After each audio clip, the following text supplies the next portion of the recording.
From the world of unsettling, I'm bringing to you today's guest who has always treated his failures as stepping stones to success.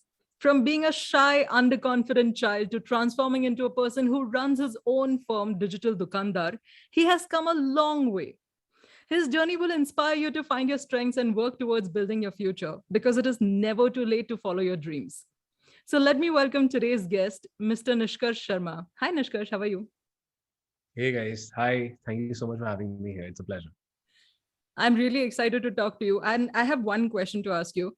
So, Nishkarsh, considering your trajectory that your career has taken, I wanted to know as a child, what was your answer to the question, what do you want to do when you grow up? As a child, so when I got mature enough to understand that, okay, after some time I'll have to actually do something to make money. At that point of time, I wanted to become an engineer, quite honestly. And Okay. it was because one of my cousin brothers, the eldest cousin in my family, he became an engineer. And my parents used to tell me, "Dekho, wo Dubai gaya. He's born in Dubai. He makes this much amount of money. Now he's also getting married in a couple of years. He has a girlfriend." So that used to be like the cool thingy for me back then. So yeah, I was like, I'm going to become a computer engineer. That's what I had. Yeah. Okay. That's quite interesting. I Mhm. thought you must have had a different mindset altogether, and now you came to this. Because I have seen your blog as well. I read the blog, and Hmm. it is called How to Rule Online, if I'm not wrong. So Yeah. Oh, you've gone really deep. You've gone really, really deep. Yes, yes, yes. Nice, nice. I mean, you started this in college, and the blogs are Hmm. about online marketing and SEO. So I have one Hmm. question for you. What drew Hmm. you to digital marketing at an age where most of us were trying to submit our assignments? Nice question. Back then, I'll tell you, I got into college. It was my Right. first year. Mhm. And like I said, when I was in school, we did not really have a lot of, I mean, we had used to have a lot of financial issues while I was growing up. My family did. So money was always very important. So even when I was in school, I used to try and figure ways out to make money from somewhere, ki kuch kar leta hu, something, or just ask for parents for money and sorts, ki I'll do this, give me this much, blah, blah. So, but clear that okay, I'm gonna become an engineer, then I'll go for an MBA, then I'll get a good job, and then I'll become the CEO of a brand. Like this is the mindset that I had before college. So I Right. studied really hard, got into engineering. My was from Delhi itself. Mhm. After I got into college, I realized this is not even close to what I thought it would be, like Right. because you pretty much have to study a lot more, and then even the college placements, they hardly give you anything. And Yeah. then you're going to be treated like one out of, I mean, you're going to have no identity or nothing.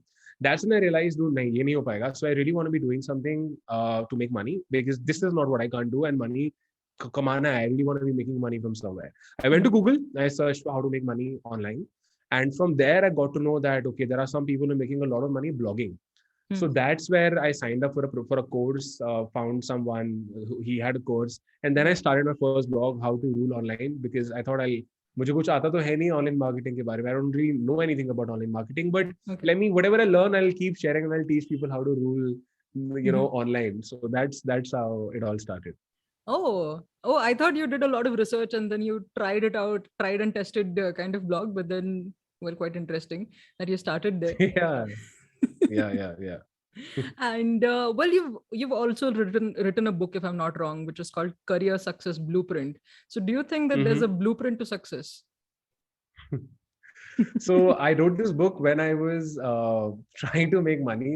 I mean, for 3 years, Right. 2012, Uh-huh. 11, sorry, 12, 13, 14.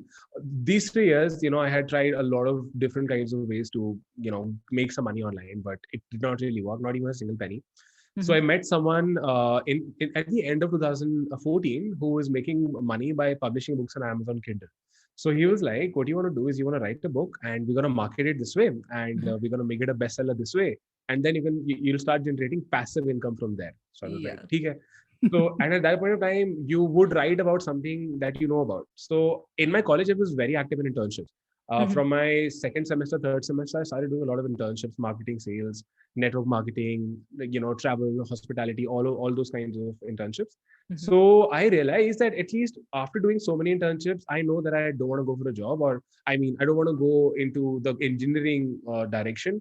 And I know that I want to do something which is more on the managerial level, something of that sort. Right. So yeah, back then internships really helped me identify that what I should be doing, and at least the direction that I should be going in.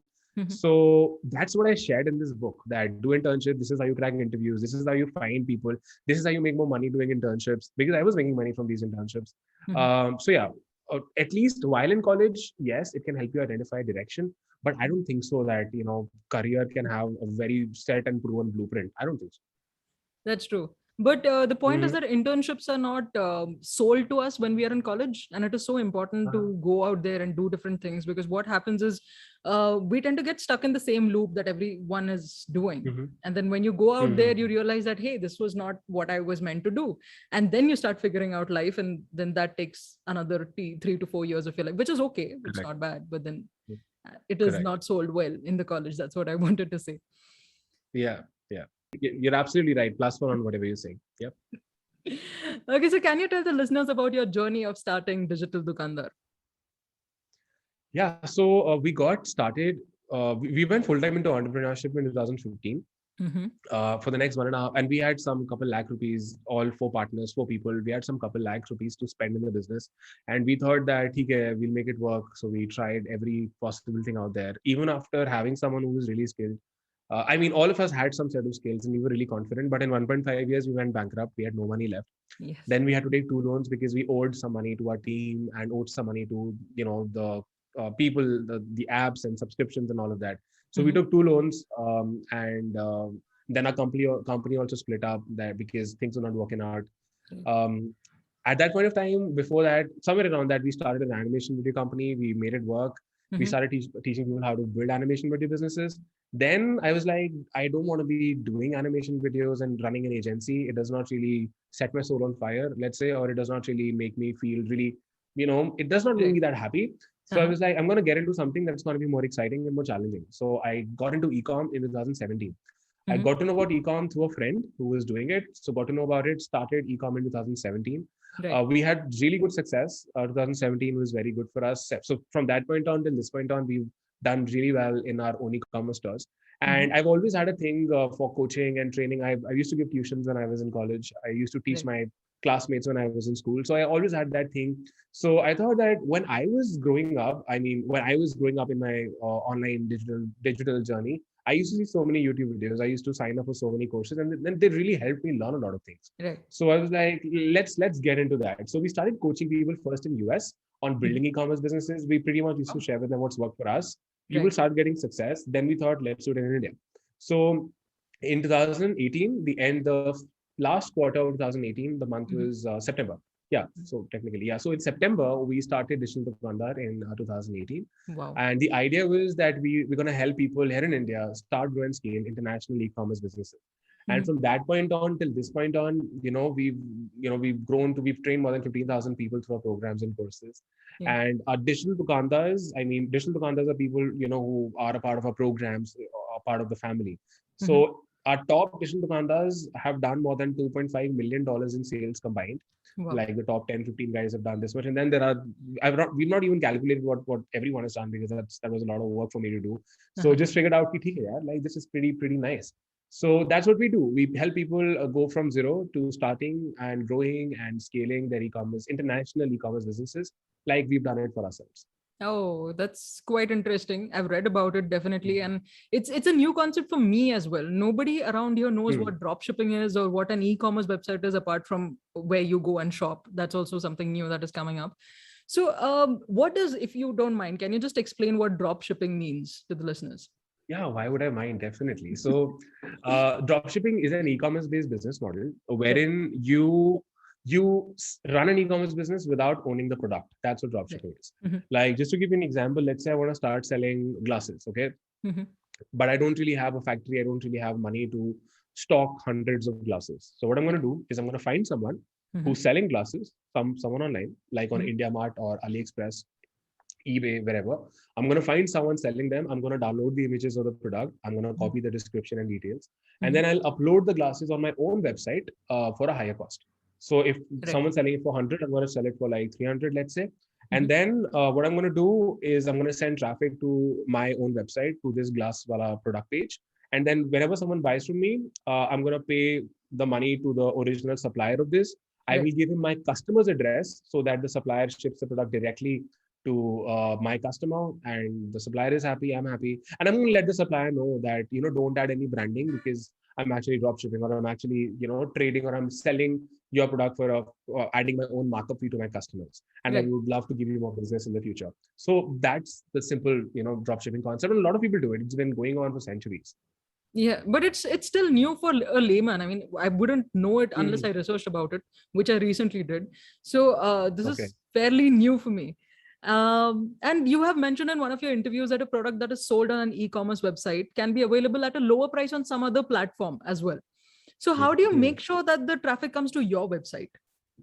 Nice question. So um, the way that we send traffic to our sites is through Facebook advertising mostly. Right. So when you're running Facebook ads, no, people are not really looking for those products, but you run the ads in a way that you know that these people might love or be passionate about it. Like, just to give you an example, let's imagine this was a sunglass. Let's say this is a pair of sunglasses. So what I'm going to do is I'm going to run Facebook ads in a way that I only target people who follow brands like Ray-Ban, or who follow brands that are, that are pretty like Lenskart, or brands that are pretty much into sunglasses, Ray-Ban or whatever the big brands out there are. So when these people are scrolling their feed and they see this ad from me that, okay, this guy is selling sunglasses and it looks really good. So I'm a huge sunglass fan. I'm going to go and maybe I'm going to place an order there. So when you do this, that person is not looking for that product, but you're marketing in a way using Facebook advertising that this person has interest in products like these. He's done business with the other brands, let's say, or he's a fan of these big brands that are already out there. So when that happens, people don't really have the time to go and compare and see ye kahin aur hai ya nahi hai. They make impulsive buying decisions, and then that's how they get to know about you, and that's where your store journey begins. Ah, interesting. But then, isn't there some kind of trust factor that is involved? Because if I come to your website, I want to make sure that it is something that I can trust and I can spend money on this before I buy a product. So how do you make sure that this kind of service is provided, that people trust you? Nice question. It all depends on how well your website looks. First of all, your website needs to be simple, professional, clean. You want to have a refund policy. If you're doing this in India, people would not trust you from day one. They would select cash on delivery all the time. Because they know that, okay, I'll select COD. If I get the product, great. If I don't, that's fine. I'm not losing anything. Abroad, because the stores that we've built, they've mostly been for abroad. Abroad, mein kya hota hai? Their credit law, their payment laws are so strong that if they pay me something and I don't ship it, and they can prove it to their credit card company, there's something called a chargeback that they can file, a chargeback or a dispute that they can file. So usse kya hoga? If they can prove that the product they paid me money but I've not shipped it, they can get their money back. So that money is going to be refunded back from my payment gateway or from whatever payment solution I'm using. So these people are also safe that, okay, worst to worst, if this guy does not ship me the product, then that's fine. I mean, I'm going to get my money back. So in that way, they don't really have an issue with that because they trust their government. They trust the payment gateway because we use PayPal. PayPal is highly trusted outside. So they use PayPal for it. So they're okay with that. I mean, I don't, maybe I used to think the same way, that why would someone buy from me? No one knows about me. I'm a new brand. I don't even have 10 likes on my Facebook page. But then I realized that everyone starts somewhere. And people are like, fine, they already shop online. They don't mind experimenting. And if they like it, great, you have a customer for life. If in case you solve them that. Nice. It's quite interesting because, I have got a lot of distrust when it comes to online shopping, but I'm glad that there are people who are experimenting as well. And as you said, it is very important that the website shows trust. If it is very clean and professional and the user interface is very accessible to people, I think people might shop really easily. Correct. So who keeps an inventory of the products available? Is it the person who owns the website or the person who is the vendor? The vendor. So it's always going to be the vendor. So in our business, we sell apparel. By apparel, I mean t-shirts, Right. Anything that's related to print, those are the kind of products that we sell, and that's exactly what we teach in our community as well. Mhm. So let's say the vendor is going to stock a lot of plain t-shirts, Right. and he's going to have a printing setup, like a screen print or Oh, whatever. He's going to have a printing setup. So right. whenever you get a sale, you just give him the design file. He will print it on the t-shirt and ship it for you. So Oh, in this model, that's how it works. In some cases, when you're selling physical products like like this or any gadget or whatever, then mhm. yes, they're gonna have some inventory. You can ask them that how much do you have, and then you can update that on your website, or you can keep a track of it. Right. So yeah, but all the inventory management and everything, that's going to be the vendor's responsibility. Right. And then you just want to communicate with them to ensure that they can restock if in case you're scaling very high and you're gonna need more. Oh, okay. Quite interesting. Hmm. And then you also mentioned that there are refunds or returns involved. So does the service provider or Yeah. the vendor lose money in such a case? Like at least in India. Again, nice, yeah. Yeah. You're asking really nice questions here. So with refunds and exchanges, it Right. depends. If it is the customer's fault, you Uh-huh. can actually tell the customer that I'll tell you. I'll give you an example. Let's say someone's ordered a T-shirt and someone says that I ordered a large, but you sent Mhm. me a small.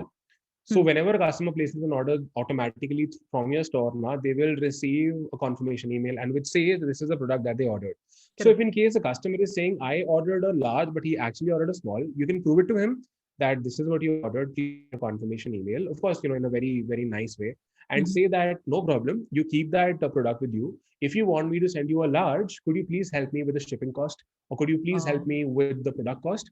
right. uh, just one of these things, and that cost that you take from them is actually going to be what it takes you to buy and ship that product through your supplier. So this Correct. way this way the customer is convinced that okay, I made a mistake and they're not lying to me, and I get to keep this. Maybe I can gift this to someone else, and I'm just going to be paying 50% of the actual amount and getting the right product as well. So the Right. customers are usually in 90% cases they're happy with that. If they're not, then you just refund them, blah blah. If Okay. it is the supplier's fault happened when, let's say, some quality issue arises or the Mhm. product was not delivered at all, and the tracking information can help you see that, because when a supplier ships it, they give you a tracking number Hmm. like Right. we get from Amazon or whatever. So if that tracking number shows that the packet was lost or the packet was not delivered or it is stuck or Mhm. whatever, so in that case, you go to the supplier and you ask them to fix it. Or let's say the customer send you a photo of the product that my design is peeling off, or my size is not right, or Right. some thread is coming out, or let's say this product, this gadget is not working for me, it's not getting turned on. So you Mhm. ask for a photo or a picture from the customer, send it to the supplier, and the supplier would be more than happy to reship the right product because they want business from you. If they don't Mhm. serve you well, and if you don't serve your customers well, they don't grow. The supplier is not going to grow, Oh, right? yes. So that's how we deal with that. Oh, it's a give and take transaction in the end. So unless you don't give a quality product, people are not going to invest in your website. Oh, Correct. makes sense. Mhm. So how much would you say is an initial investment to start something like this, start an e-commerce website, whether it's time or money? Mhm. So in terms of time, I would say that I can give you the averages, but Mhm. I would never recommend anybody to get started with an e-com biz or any biz out there thinking that they're gonna become profitable in X number of months or years, or they're gonna that in or let's say X number of months or after spending X amount of dollars or X amount of rupees, whatever. But Right. I can definitely share the averages that we've seen with after working with people. Mhm. It usually takes most of this money is going to Mhm. get into advertising because you're not spending anything for the product right now because you're drop shipping. Right. Creating the website, you can create the website yourself using a tool like Shopify. So Mhm. Shopify charges you 29, that's close to $29, which means 2,000 rupees a month. Okay. And you can set up your own website and you don't really need to hire someone. So for like 2,000, 3,000 bucks a month, you can have your website all set up. No Mhm. hosting needed, nothing else. Yeah. That's one. Mhm. Two, for the marketing, now most of your money goes into ads Right. because you want to get traffic to your store. Mhm. So most of the money goes there. So 40, 50K to get started with INR is what I recommend. But you should also have a consistent source of income so that if in case, something is not working out, you can put in the money back, Right. because maybe you're going to spend 40, 50 and you're not profitable there. So what do you do? So you should always have access to some money because you're building a business and you're bootstrapping it. You're not taking funding from anywhere. So either have your own money, a job or a business, whatever, or have access to money through, family, friends, or credit cards, whatever suits you. And how much time it takes, anyone can start building this by investing 2 hours a day. 1 or 2 hours a day is more than enough. Like I Okay. always tell my community, spend 2 hours before you sleep or 2 hours after you wake up, which is usually very difficult for people. But let's say 2 hours before you sleep, and that's good, spending that much amount of time. And it takes people 5 to 6 months to usually get profitable. That's the Mhm. average. I've seen people getting profitable in a month. I've also seen people not getting profitable in a year. Everyone has a different journey. Everyone's born with a different taste and a different, passion or whatever. So it, Mhm. it it depends. But yeah, I'm giving you the averages. Oh, okay. So it's like 5 to 6 months, 50,000, and at least 2 hours of your time every day. Hmm. That's the statistics. Okay. I mean, it's quite interesting, and you have to be consistent, I guess. If you are not consistent, Very then consistent. it is not going to work Nothing for you. works. Nothing works without consistency. Right. Right. But this drop shipping websites are now, are you catering to the Indian crowd at all, or it's just US even now? So for the drop shipping, so we call this model print on demand. I mean, it's drop shipping for print related stuff, print Right. on demand. Mm-hmm. So for that, we're just doing US, mostly US, and a little Mm-hmm. bit of UK, Australia, Canada. Mm-hmm. Very recently, we started a brand here in India, but that's nothing to do with drop shipping. It's a pure e-com apparel brand Right. wherein we're manufacturing and doing everything ourselves. So now we are the supplier. So investing there and managing inventory, shipping ourselves, all of that. Oh. That brand we've started here in India as well, very Mm-hmm. recently. But otherwise, all the POD, all the dropship stuff happens abroad. There are a lot of people who dropship here in India as well. Mm-hmm. That's also a very good model. But the only downside is that you want to have a bigger startup capital, because mostly people are going to be ordering through cash on delivery because they Right. don't trust you.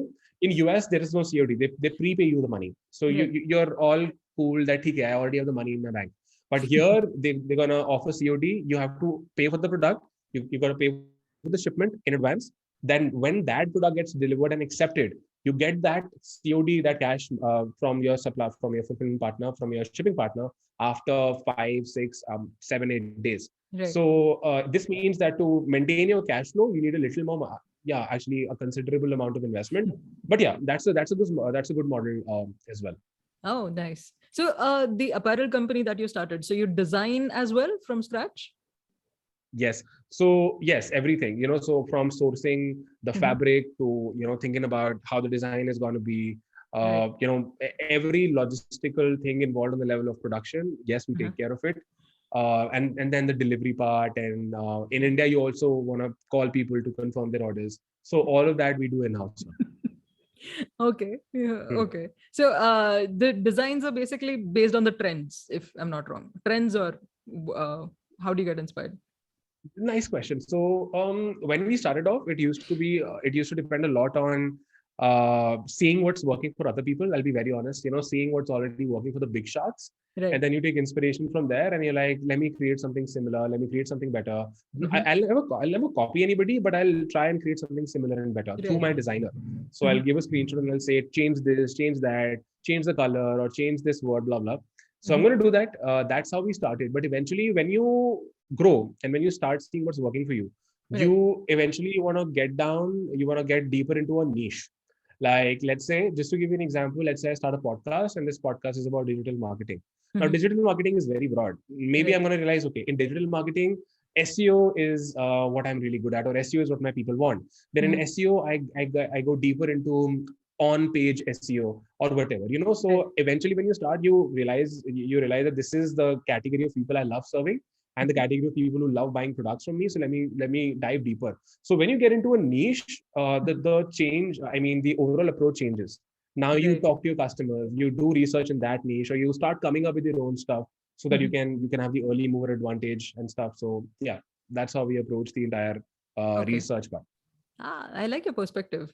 I mean, usually what people do is they get inspired by a lot of things around them, and then they experiment, trial and error, and then figure out what they like.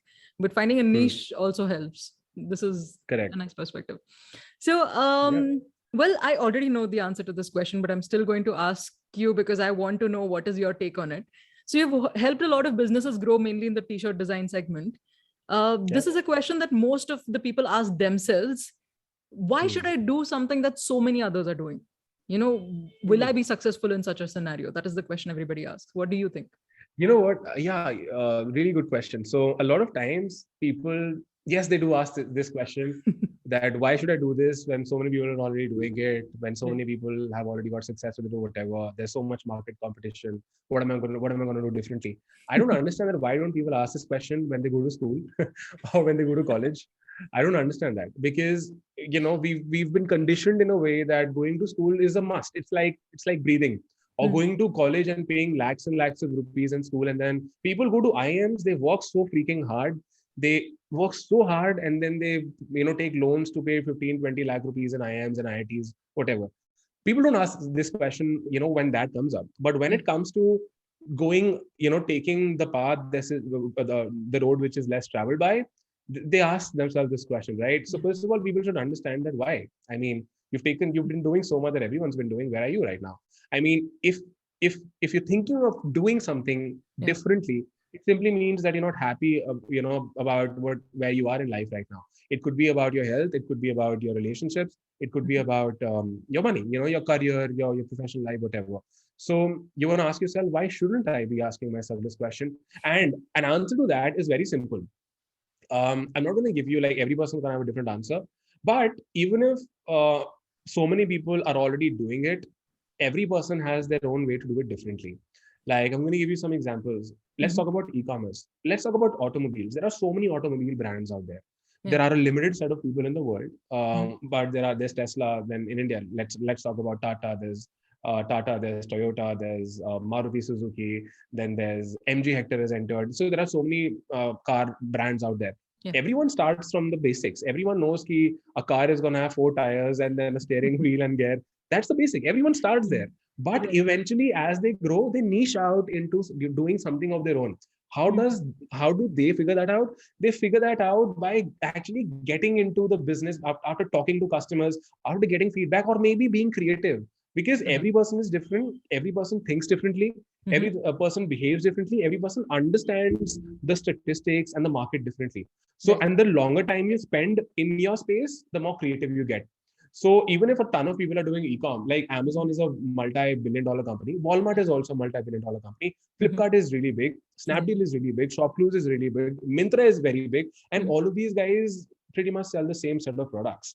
Correct. What is unique about them? I mean, think about it. But still, there is some unique. Now, you open Amazon, you're going to have a brand feel there. Amazon is known for what? Customer service, fast delivery. You Mhm. open Myntra. Now, Myntra is more of fashion. So, Yeah. Myntra is all about fashion and the trendy, the chicks, and, the handsome hunks and all of that. So, that's a different brand feel altogether.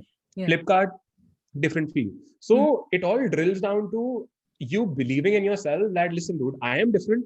I have Right. my own story. I have my own experiences. I Mhm. am very unique. So why can't my brand be unique? Because always remember this, guys, that your brand or your business is always going to be a reflection of you. It's Right. as simple as that. If you're someone who's really good with people, your brand will serve people really well. If you're really good with numbers, your brand's finances and accounting is going to be very clear. So it all drills down to that, if that Ah, answers the question.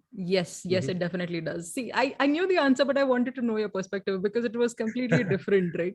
Because Yeah, mostly yeah, yeah. people just give, I have heard this answer before, but I wanted to know what your Mm, take was on it. mm, So, mm. while you were talking, you also mentioned something called research and development when you were talking about the Uh-huh. automobile industry, right? So, what kind of R&D did you do before you found your niche and became who you are today? Nice question. Quite honestly, it was a. I'm someone who learns after doing stuff. I'm not a genius. A lot of times people do. People dive really deep and they do a lot of research and then they think that I'm gonna get into this niche. But Right. I believe because it's very unpredictable, you can't really judge by just thinking. You learn the real stuff when you're actually out there. It's very easy to be behind the fence or in the audience and comment on cricket ऐसे खेल या back foot पे खेलो या ऐसे goal हो जाता. But then the person who's actually hitting that, I mean, that's the person who understands it, right? So in Right. the same way, the approach that works for us and the same approach that I share with people, just get into the market and test whatever is working for everyone else. Add your own twist to it when you start, Mhm. or just create something similar and better and test it out. Then when you test it out, trust the numbers. See that what product of yours is selling really well, Mhm. what kind of people are buying from you. That maybe you started thinking that a lot of men from US who are in their 20s are going to buy from you. But then when Right. you actually started advertising and marketing, you realized that no, women who are 50, 40 to 50 and who have children are buying from me more. So Right. everything changes. So that's how we started, and that's our main target audience as well. Mhm. Most of our customers are women in US who are 40 to 50, 40 to 55 years old. Right. We also know the states that where these women come from. So that's what you realize after you get into it, and that's when we, kept on going further and we found a niche, and then Mhm. we just started experimenting in that niche, and that niche has actually got us most of our success. But we didn't begin with that niche. In fact, we Right. even tested that niche out maybe what, 2.5 years back, and Uh-huh. eventually we were like, dude, this is what we're going to stick to. It's going to be simple, and let's just focus on this. Okay. So trial and error it is. As long as Correct. you have the confidence and jump into it, everything works out fine. Absolutely. So, what wisdom would you like to share with the listeners who haven't found their passion project yet and are confused as to what they should do next? Nice. I've always had this question with my own self as well. What am I passionate about? Right. You read books like Ikigai and you create those four circles. What I'm good at, what makes me happy, what I love, what the world needs, and all of that. Right.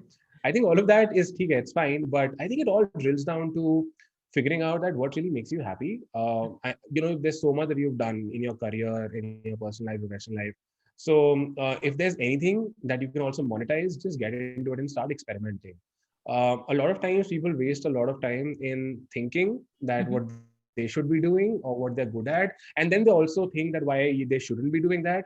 So just Right. stop your thinking. Don't respond to that mental that mechanism that goes on, that why you shouldn't be doing something. I'll tell you how the mind works. So this is how the mind works, right? When you Yes. try to do something which you've never done or something that's outside your comfort zone, the mind will stop you from doing it because the mind wants to protect you. Yes. Yes. The subconscious mind, whatever it wants to protect you. So let it be. Let it settle, and then just give it a shot. Try it out, and then when you try it out, you're gonna realize that what you thought it would be like and what it actually is going to be very different. So I think for me, it's all about trial and error. Create a list of things. This is what my one of my really good friends did it. He creates a list of things that he thinks he should be doing, like Mhm. 10, 20 things. And then one by one, he dedicates a couple of months to everything. So Wow. let's say number one thing is this. So he's going to do, delegate 3 to 4 months to do that. If it works, great. If it does not, let it be. I'm going to move on to the next one. So that's how he does it. Now, this is how you can actually identify the career direction or whatever, the passion direction that you want to be moving in. You're going to Mhm. know only after trying. But a lot of times you will just gonna sit on the fence and nah, aise nahi hota hai. Like things don't work like that. You want to move your you want to move your butts. You want to actually start moving and start acting. Action is what will help you which will take you closer to your passion or whatever is really important for you. Boredom and laziness and overthinking will not really take you places. I'm one of the overthinkers. So when I started this podcast, I had a friend around who told me, "It's your podcast. If you post it and you don't like it later on, you can delete it. So really doesn't matter." And that is what I remembered when you told this. Like, just jump into it, try it out. You don't know which direction it is going to take you. I am right Correct. here, right Correct. now. I had not imagined I would be talking to you. So, well, Yeah. things work out. Yeah. Yeah. Yes. Uh, Absolutely. Coming to the final question, this I ask everybody on the podcast, so I'm asking you as well. What does the phrase "being settled" mean to you, beta? Uh, I think being settled means when you feel satisfied. I think it's all about that. So I just got married in January, like six months back. So I had this question. I used to ask myself this question, and then some when I told my parents about my then girlfriend, which was my wife today. So they asked me this question: do you feel you're settled? I mean, under say, forget about the money, forget about everything else. So it all drills down to you. I mean, the society has a very different definition of being settled. If you and trust me, even if you do exactly what they said, they're never going to be happy from you. For some people, settlement is going to be like a very good job making 2 lakh rupees a month, let's say. But then the people who are actually making 2 lakh rupees a month and have passed out from IIMs and MBAs and stuff, you talk to them, you're going to realize they don't feel settled at all. So, and the same applies with businesses. A lot of times you will feel that if this person is running $1 million business, this person would be all sorted. It does not work like that. Everyone has their own shit to deal with. No one's all sorted. Everyone has problems. So I Yeah. think it all drills down to you asking yourself, do I feel satisfied? Do I feel happy? Yeah, maybe some things are wrong with my business, with my job. Maybe some things are wrong with, let's say, I'm not really able to do everything that I want for my health, but I'm satisfied. in this moment, I mean, do I feel happy? Do you feel that, I mean, do I feel that yeah, I'm excited about something? If you feel that way, I think you're settled. I mean, you're already settled. Settlement does not really require you to have or possess something. It's Yeah. just I think it's just an acceptance of your own self, and an acceptance of what's already there in front of you in the present. Completely agree. Being unsettled is being settled. As long as you accept change, accept whatever is right. going to happen, things work out fine. Yeah, you're right. Absolutely. Yeah. So these were my questions for you, and that concludes this episode. So I would just like to say you are like the Ranchod Das Chanchod of e-commerce and dropshipping market, you know? कि success के पीछे मत भागो, excellence के पीछे भागो. So कामयाबी झक मार के तुम्हारे पीछे आएगी. That is what you've done, and you've become this persona that you are today. And if anybody wants to join Digital Dukandar, how do they get in touch with you? So you guys can hit me up on Instagram. Just hit me up and we'll take care of you. We'll recommend the right direction for you. So yeah, Right. that's what I would say. Maybe just add the Instagram link somewhere in the Yes. description so that people can just send a message. So I think that's it. You know, that's the best way to at least get a direction from us. Okay, done. So I will be adding all the links in the description, and you can get in touch with him whenever you want. And that's it from me. Thank you so much, Nishkarsh. Thank you for coming on the episode. It has been really you. interesting understanding so much about e-commerce. We were just shoppers before, but now we are more aware of the things that happen backstage. Thank you. Lovely. Thank you so much. Thank you.